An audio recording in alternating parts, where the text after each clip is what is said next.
Hello student, आइए इस video में हम डिस्कस करते हैं लाप्लास ट्रांसफॉर्म को। ध्यान रखिएगा, ये हमारे हायर मैथमेटिक्स का सबसे इंपॉर्टेंट कंसेप्ट है। देखिए, लाप्लास ट्रांसफॉर्म का डेफिनेशन क्या होता है। If F of T is a function of T, ध्यान रखिएगा T is any parameter, but यहां एक कंडीशन है टी के लिए, और वो है बच्चों T must be greater than और इक्वल्स टू जीरो, यानी टी की वैल्यू जीरो और जीरो से बड़ी होनी चाहिए। Then Laplace transform of F of T is denoted by, ध्यान दीजिएगा बच्चों, और डिनोशन होता है L of curly bracket F of T, या तो हम इसे एफ बार ऑफ एस से भी असाइन करते हैं, और एंड इज डिफाइंड एज, क्या डेफिनेशन है लाप्लास ट्रांसफॉर्म की, वो है बच्चों एक मैथमेटिकल एक्सप्रेशन। तो Laplace of F of T ये एफ बार ऑफ एस से भी असाइन होता है, ये बात ध्यान रखें। और वो मैथमेटिकल एक्सप्रेशन जो जानने के लिए हम लोग इस डेफिनेशन को शुरू किए वो है integration from zero to infinity. क्योंकि देखिए बच्चों, यहां हम फंक्शन ऑफ टी की बात कर रहे हैं और टी की वैल्यू जीरो और जीरो से बड़ी है, कहां तक बड़ी है हम नहीं जानते, इसीलिए इंटीग्रल का लिमिट जीरो से इन्फिनिटी कंसिडर किया है। फंक्शन है e to the power minus S t, साथ में आएगा बच्चों एफ ऑफ टी, और बाद में आ जाएगा डी टी। यहां पर एक नोटिफिकेशन हमेशा ध्यान रखिएगा कि यहां जो फंक्शन है हमारा, जिसे आप इंटीग्रैंड कह सकते हो, वो है e to the power minus S t into f of t. तो e to the power minus S t हर जगह फिक्स रहेगा, बट अगर चेंजेस कहीं देखने मिलेंगे तो वो है बच्चों एफ ऑफ टी के जगह पर। और जितने भी proof that as a standard result हम लोग यहां इस लाप्लास ट्रांसफॉर्म में डिस्कस करेंगे, उनमें आपको जब कभी भी कोई प्रूफ चाहिए तो यही डेफिनेशन वहां काम आएगी। यानी आप लाप्लास ऑफ कोई भी फंक्शन निकालना चाहते हो तो ये रहेगा उसका निकालने का तरीका, अदरवाइज आप किसी और तरीके से उसे नहीं निकाल सकते। चलिए, कुछ और भी समझना है हमें इस डेफिनेशन से, और वो ये है, देखिए, Laplace of F of T is equals to integration from zero to infinity E to the power minus S T F of T D T है। और Laplace of F of T को एक और टर्म से denote करते हैं जो हमारे लिए एफ बार ऑफ एस है, बट राइट साइड तो चेंज नहीं होगी, वो जैसी है वैसे ही रहेगी, यानी e to the power minus S T F of T D t ही वहां पर रहेगा। तो अब जो समझना है वो कुछ इस तरह का है। देखिए, लाप्लास के अंदर यहां एफ ऑफ टी है, और वही टी यानी वही एफ ऑफ टी, वही फंक्शन हमें यहां दिखाई देता है। तो आप लोग इस कंसेप्ट को कुछ इस तरह भी लर्न कर सकते हो, और वो ये है कि लाप्लास के अंदर जो कोई भी आएगा वो e to the power minus S T और डी टी के बीच में लिखा जाएगा। अगर आप यहां कोई चेंज करेंगे तो वही चेंज इन दोनों के बीच में यहां आपको लिखना पड़ेगा, ये बात आप भूले नहीं। इसके बाद हमारे पास एक और टर्म है F bar of S. S क्या है? तो एस एक पैरामीटर है बच्चों, ध्यान रखिएगा। ये एस का क्यों लिया गया है इसका कोई रीजन नहीं है, बट एस पैरामीटर है, ये बात ध्यान रखिएगा। अब एक और जरूरी चीज, एफ बार के अंदर आने वाला एस कहां से आएगा, तो आप लोगों को ध्यान देना है कि एस हमेशा यहां से आता है, यानी ई के पावर में जो माइनस एस टी है, तो माइनस और टी के बीच में जो वैल्यू है एस, वो हमें एफ बार के अंदर लिखनी है। यानी आप इसे गैमा बीटा की तरह कंसेप्चुअल बना सकते हो कि एक इंटीग्रल का आंसर आप विदाउट इंटीग्रेटिंग निकालोगे तो उसे लाप्लास कहा जा सकता है। और यहां एक और इंपॉर्टेंट नोटिफिकेशन है कि हमेशा एस की वैल्यू जो है वो ग्रेटर देन जीरो ही लेनी है हम लोगों को, हम वो लेस देन जीरो नहीं ले सकते। यानी ई का पावर हम कभी भी निगेटिव से पॉजिटिव बनने नहीं देंगे, और उसका रीजन यह है बच्चों कि ई का पावर इन्फिनिटी आने पर टर्म दिखाई देती है नॉट डिफाइंड, बट ई का पावर माइनस इन्फिनिटी आने पर आंसर आता है जीरो। इसीलिए इंटीग्रल की लिमिट जिस किसी भी डेफिनेशन में या किसी भी इंटीग्रल में जहां वो इन्फिनिटी है, तो वहां अगर एक्सपोनेंशियल फंक्शन दिया गया है तो डेफिनेटली उसका पावर निगेटिव ही दिया हुआ होगा। ऐसा कभी नहीं हो सकता कि वहां आपको positive power of infinity, sorry, e का पावर कभी भी पॉजिटिव दिख जाए, तो वो दिक्कत वाली बात रहेगी। तो ये है हमारे लाप्लास के डेफिनेशन, जहां हम लोगों ने जाना। दो चीजें इंपॉर्टेंट है, ध्यान रखिएगा कि लाप्लास के अंदर जो कोई भी आएगा वो कहा जाएगा e to the power minus S T और डी टी के बीच में, और एफ बार में आने वाला एस कहां से आएगा, ई के पावर से माइनस और टी के बीच में से। और एस की वैल्यू कैसी हो सकती है बच्चों, वो हो सकती है ग्रेटर देन जीरो, यानी पॉजिटिव वैल्यू ही लेनी है हमें एस के लिए। चलिए अब जानते हैं स्टैंडर्ड फॉर्मूला के रिजल्ट्स। तो देखिए बच्चों, अब हम लाप्लास ट्रांसफॉर्म के स्टैंडर्ड फॉर्मूलाज जानेंगे, या आप इन्हें रिजल्ट्स भी कह सकते हो, जो हमने ये अबाउट डेफिनेशन से डिराइव किए हैं। तो देखिए बच्चों, फर्स्ट फॉर्मूला है लाप्लास ऑफ 1, तो आंसर आता है बच्चों 1/s। ध्यान रखिएगा, ये हम लोगों ने ऑलरेडी ऊपर असाइन कर दिया था कि लाप्लास के अंदर जब कभी भी कोई फंक्शन आएगा वो t वेरिएबल का आएगा और जो उसका आंसर आएगा वो इन टर्म्स ऑफ s आएगा।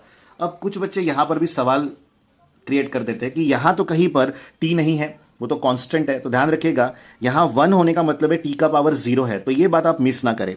अब है सेकेंड, लाप्लास ऑफ k का मतलब है any constant, k has any value, तो यहां आंसर आ जाएगा बच्चों k/s। इसके बाद है third, Laplace of e to the power 80। देखिए ये एक्सपोनेंशियल फंक्शन है हमारा, e टू द पावर 80। अब इसका आंसर क्या होगा, तो वो होता है बच्चों 1/s - a, और यहाँ एक लॉजिक भी है जो हम डिस्कस करेंगे। अब हम e टू द पावर -80 ले रहे हैं, तो तब आंसर आएगा बच्चों 1/s + a। लॉजिक की तरफ ध्यान दीजिएगा, लाप्लास के अंदर जब एक्सपोनेंशियल फंक्शन आया तो यहाँ पावर उसका पॉजिटिव था, तो आंसर में s के साथ वही वैल्यू जो कांस्टेंट वैल्यू है वो यहाँ पर माइनस में जुड़ी हुई है, और यहाँ पर जब माइनस है तो वो प्लस में जुड़ी हुई है। तो आप यहाँ एक लॉजिक बता सकते हो कि e का पावर जब कभी भी पॉजिटिव रहेगा तो आंसर साइड में आप यहाँ निगेटिव साइन यूज करेंगे, और जब निगेटिव रहेगा तो आंसर साइड में आप पॉजिटिव टर्म यूज करेंगे। अब Laplace of t to the power n। देखिए बच्चों, हम लोगों ने जो फर्स्ट फॉर्मूला देखा था उसमें t का पावर 0 था, पर उसके अलावा अगर कोई पावर आ गया तो फ्रैक्शन भी हो सकता है, तो उसके लिए ये जनरल फॉर्मूला है t to the power n का। तो यहाँ आंसर आता है बच्चों पहला gamma n+1/s to the power n+1, और ध्यान रखिएगा इसका एक और आंसर है और वो है n(s to the power n+1। अब कौन सा कब यूज करेंगे, तो उसके लिए यहाँ पर n की वैल्यू असाइन कर देते हैं। तो ध्यान रखिएगा, गामा वाला फॉर्मूला यूज होगा n की वैल्यू जब 1/2, 3/2, 5/2, 7/2 एंड सो ऑन रहेगी, यानी ऑड नंबर डिवाइडेड बाई 2 के लिए यूज होगा। और ये फॉर्मूला आप तब इस्तेमाल करेंगे जब n की वैल्यू 1 2 3 4 है, यानी odd even number divided by 2 भी आप इसे कह सकते हो, बट रियल वैल्यूज। तो ध्यान रखिएगा कि हमारे पास t to the power n का फॉर्मूला है जिसके लिए 2 आंसर्स अवेलेबल है। चलिए आगे बढ़ते हैं और जानते हैं नेक्स्ट फॉर्मूलाज जो हमारे लिए इंपॉर्टेंट है। देखिए, अब है हमारे पास sixth formula, Laplace of sine 80। इसका आंसर आता है बच्चों a/s² + a²। देन हमारे पास है लैप्लास ऑफ कॉस 80। तो ये दोनों हमारे ट्रिग्नोमेट्रिक रेशियोज है, साइन और कॉस, और इसका आंसर आता है बच्चों s/s² + a²। देन आएगा 8 लैप्लास ऑफ साइन h80, और आप जानते हो कि इसे हम हाइपरबोलिक ट्रिग्नोमेट्रिक रेशियो समझते हैं क्योंकि यहाँ h आ चुका है। तो आंसर क्या आएगा इसका, तो आप ये आंसर नोटिस कर लीजिए, यहाँ आएगा a/s² - a²। तो आपको डिफरेंस जरूर नोटिस हो गया होगा बच्चों कि साइन अगर नॉर्मल वाला ट्रिग्नोमेट्रिक रेशियो है तो यहाँ बीच में प्लस आएगा, और हाइपरबोलिक वाला है तो माइनस आ जाएगा। देन है हमारे पास last 9th formula, Laplace of cos h80। इसका आंसर भी लगभग वैसा ही है बच्चों, s/s² - a²। तो आप यहाँ पर नोटिफिकेशन देख सकते हो। देखिए, नॉर्मल ट्रिग्नोमेट्रिक रेशियो डिनोमिनेटर में प्लस लाएगा और हाइपरबोलिक ट्रिग्नोमेट्रिक रेशियो डिनोमिनेटर में माइनस लाएगा। बट यहाँ पर और भी एक लॉजिक है जो नोटिस कर लीजिए, अगर साइन आता है तो न्यूमरेटर में कांस्टेंट लिखेंगे आप a, और अगर कॉस आता है तो न्यूमरेटर में क्या लिखोगे बच्चों s। तो इस तरह आप इन सभी फॉर्मूलाज को लर्न कर सकते हो। बट ये फॉर्मूला आए कैसे, इनके प्रूफ दैट क्या है, यही बात हम लोग अब जानेंगे। तो देखिए बच्चों, फर्स्ट प्रूफ दैट जो हम डिस्कस कर रहे हैं वो है लाप्लास ऑफ 1 कितना होता है, 1/s। तो ये हम जानेंगे कि ये कैसे आता है। तो देखिए बच्चों, हम प्रूफ शुरू कर रहे हैं इस फॉर्मूला का, जो शुरू होगा by definition of Laplace transform. तो क्या डेफिनेशन है लाप्लास की, वो है बच्चों Laplace of f(t) is equals to integration from 0 to ∞ e to the power -st f(t) dt। और ध्यान रखिएगा, इसी को हम f(s) से भी डिनोट करते हैं। तो यहाँ जो कंसेप्ट हम लोगों ने डिस्कस किया था वो जरूर लिखेंगे। लाप्लास के अंदर जो कोई भी आएगा वो कहा जाएगा बच्चों e to the power -st और dt के बीच में, और f बार में आने वाला s कहाँ से आता है, e के पावर से माइनस और t के बीच में से। अब इसी कंसेप्ट का यूज करते हुए देखिए ये प्रूफ दैट कैसे आ जाएगा। तो हम कंसिडर कर रहे हैं LHS, जो कि लाप्लास ऑफ 1 है। तो आप देख पा रहे हो एफ ऑफ टी की जगह क्या लिखा गया है बच्चों 1। तो आप right side integration from 0 to infinity E to the power minus S T और डी टी के बीच में लिख देंगे बच्चों 1। और हम जानते हैं कि 1 मल्टीप्लाइड बाई एनी टर्म वही टर्म होती है। तो integration from 0 to infinity E to the power minus S t ही बचेगा, साथ में आ जाएगा डी टी। अब आप e to the power minus S t को अगर इंटीग्रेट करते हैं तो बहुत ही सिंपल इंटीग्रेशन है उसका, वो है e to the power minus S T by minus s. ध्यान दीजिएगा यहाँ पर विथ रिस्पेक्ट टू टी हम इंटीग्रेट कर रहे हैं, तो हमारे लिए टी के अलावा जो टर्म है माइनस एस वो कांस्टेंट है, इसीलिए उसी से हमने डिवाइड किया है। और अगर आप लोगों को इंटीग्रेशन के बेसिक फॉर्मूला में डिफिकल्टी है तो आप हमारे फाउंडेशन कोर्स का रेफरेंस ले सकते हैं। चलिए बच्चों आगे बढ़ते हैं। तो यहाँ आ जाएगा अपर लिमिट और लोअर लिमिट। अब हमें अपर limit minus lower limit perform करना है। देखिए बच्चों ई के पावर में अगर निगेटिव इन्फिनिटी आता है तो आंसर क्या होता है ये हम लोग ऑलरेडी डिस्कस कर चुके हैं, तो वो है बच्चों 0। Then minus E to the power 0 आता है बच्चों 1 अपॉन आएगा माइनस एस, तो ये माइनस हो जाएगा प्लस। तो यहाँ जो आंसर हमें रिमेनिंग में मिल रहा है वो है बच्चों 1/s, और भूलिए नहीं यही हमारा फाइनल आंसर है। तो ये रही आपकी RHS। इस तरह हम प्रूव करते हैं बच्चों लाप्लास के फॉर्मूलास को, पर ये सिर्फ फर्स्ट प्रूफ दैट है। चलिए आगे बढ़ते हैं और जानते हैं सेकंड प्रूफ दैट। वैसे हम इस वीडियो में सभी प्रूफ दैट को डिस्कस करेंगे क्योंकि प्रॉपर रीजनिंग होगी तो आपको इन फॉर्मूलास को लर्न करने में आसानी होगी और उन्हें हम न्यूमेरिकल में भी भली भांति यूज कर पाएंगे। अब है बच्चों सेकंड का proof that Laplace of k is equal to k/s। शुरुआत वही से होगी by definition of Laplace transform. तो यहां लिखा जाएगा Laplace of f of t is equal to integration from 0 to infinity e to the power minus S T F of T D T, और is equal to आ जाएगा बच्चों f bar of s। अब देखिए Laplace के अंदर यहाँ जो भी टर्म आएगी वो हम e to the power minus S T और डी टी के बीच में लिखेंगे, और f बार में आने वाला s ये वाला होगा जिसे हम एरो देकर समझ जाते हैं। अब आप क्या करोगे, LHS लोगे। LHS क्या है हमारा, वो है बच्चों लाप्लास ऑफ k। तो देखिए लाप्लास के अंदर k आया है तो उसे कहाँ लिखना चाहिए हमने, e to the power minus S T और डी टी के बीच में। तो सबसे पहले हम वही करेंगे। तो अब आएगा integration from 0 to infinity e to the power minus S T, यहाँ आ जाएगा k और साथ में आ जाएगा डी टी।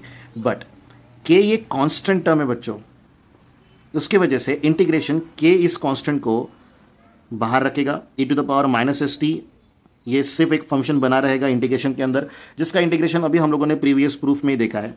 तो वो है बच्चों e to the power minus S T by minus S. Upper limit infinity आएगी, लोअर लिमिट 0, और अब हमें यहाँ परफॉर्म करना है upper limit minus lower limit. तो यह आ जाएगा k e to the power minus infinity 0 होता है बच्चों, minus e to the power 0 1 होता है, और डिवाइड में minus S as it is. तो ये माइनस और ये माइनस हो जाएगा प्लस। तो यहाँ k इंटू टर्म मिलेगी रिमेनिंग 1/s, और आप जानते हो कि k इंटू 1/s क्या होगा बच्चों, k/s हो जाएगा, और यही हमारा RHS है बच्चों। तो यहाँ पर हम लोगों ने फिर से सेकेंड वाले फॉर्मूला को प्रूव कर लिया है। तो इस तरह के बेसिक प्रूफ दैट है हमारे पास, बट हर प्रूफ दैट इतना ही सिंपल होगा ये जरूरी नहीं, इसीलिए चलिए जानते हैं सेकंड इसके नेक्स्ट वाला प्रूफ दैट। देखिए बच्चों ये हमारा नेक्स्ट प्रूफ दैट है Laplace of e to the power 80 exponential function है, इज इक्वल टू क्या आएगा बच्चों 1 अपॉन s माइनस ए। जैसा कि हमने डिस्कस किया था e का पावर पॉजिटिव होगा तो s के साथ जो कांस्टेंट रखा जाएगा वो निगेटिव में रखा जाएगा। तो चलिए प्रूफ को जानते हैं। शुरुआत वैसे होगी by definition of Laplace transform. तो यहां आ जाएगा बच्चों Laplace of f of t is equal to integration from 0 to infinity e to the power minus S T F of T D T is equal to आएगा बच्चों f bar of s। Importantly जो concept हमारे पास है वो ये है कि लाप्लास के अंदर यहाँ जो कोई भी आएगा वो कहा जाएगा e to the power minus S T और डी टी के बीच में, और f बार के अंदर आने वाली टर्म कहाँ से आएगी, जो ये s होती है वो e के पावर से आती है माइनस और t के बीच में से। चलिए अब LHS लेते हैं। तो यहाँ Laplace of e to the power 80 आ जाएगा बच्चों। तो लाप्लास के अंदर जो कोई भी आएगा उसे हम कहाँ लिखते हैं ये हम जानते हैं, e to the power minus S T और dt के बीच में। तो यहाँ आ जाएगा बच्चों e टू द पावर 80। अब देखिए लाप्लास के डेफिनेशन ने हमें जितनी हेल्प करनी चाहिए थी उतनी कर दी है, बट यहाँ देखिए अब ये जो टर्म आई है इनमें दोनों का बेस सेम है और पावर्स का क्या हो जाएगा एडिशन। तो सिंपली आप integration from 0 to infinity e to the power minus S T plus क्या लिखेंगे बच्चों ए टी और साथ में आ जाएगा डी टी। आप देख पा रहे हो कि यहाँ इन्फिनिटी है लिमिट में, तो ई का पावर हमें माइनस मेंटेन करके रखना है, अदरवाइज आंसर नॉट डिफाइंड हो जाएगा। तो हम यहाँ से माइनस टी कॉमन निकाल रहे हैं ई के पावर से, तो integration from zero to infinity e का पावर माइनस कॉमन, तो यहाँ एस माइनस ए बचेगा, इंटू आ जाएगा टी और साथ में आ जाएगा डी टी।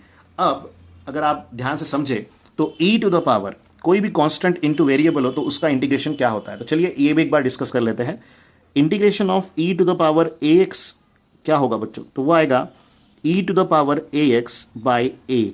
हमें कांस्टेंट से डिवाइड करना होता है, ये कभी ना भूलें। तो देखिए हम with respect to T integration कर रहे हैं, तो टी के अलावा हमारे पास जो भी टर्म है वो कांस्टेंट है, तो यहां हम लिखेंगे e to the power minus s minus a into t upon आ जाएगा बच्चों minus of s minus a, यहाँ ब्रैकेट क्लोज, ये इन्फिनिटी और ये आ जाएगा जीरो। और अब हम यहाँ परफॉर्म करेंगे upper limit minus lower limit, तो क्या आएगा बच्चों e to the power minus infinity zero minus E to the power zero आ जाएगा one upon minus of s minus a bracket close, तो ये माइनस हो जाएगा प्लस, और यहाँ जो टर्म बचेगी वो आएगी बच्चों वन अपॉन एस माइनस ए। और देखिए यही हमारा आर एच एस है। देखिए आप देख सकते हो यहाँ पर e to the power Laplace of E to the power a t जो है वो one upon s minus a है, तो यहाँ पर हमारा आंसर वही आया है जिसे हम आर एच एस कह रहे हैं बच्चों।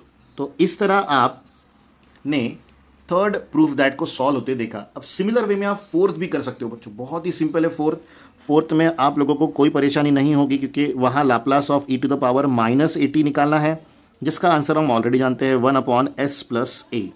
अब देखिए अगर इसे हमें प्रूफ करना है तो हमें क्या करना होगा, शुरुआत हमारी वहीं से होगी डेफिनेशन ऑफ लाप्लास से, तो हम यहां लिखेंगे by definition of Laplace transform, तो यहां आ जाएगा Laplace of F of T is equals to integration from zero to infinity E to the power minus S T F of T D T is equals to आ जाएगा बच्चों F bar of S. और अब तक आप logic समझ चुके होंगे कि लाप्लास के अंदर जो भी टर्म यहाँ होती है वो यहाँ लिखी जाती है, यानी e to the power minus S T और डी टी के बीच में लिखी जाती है। तो देखिए अब एल एच एस ले रहे हैं हम directly, Laplace of E to the power minus A T, Laplace के अंदर जो टर्म आई है वो हम कहाँ लिखेंगे, हम जानते हैं e to the power minus S T और डी टी के बीच में।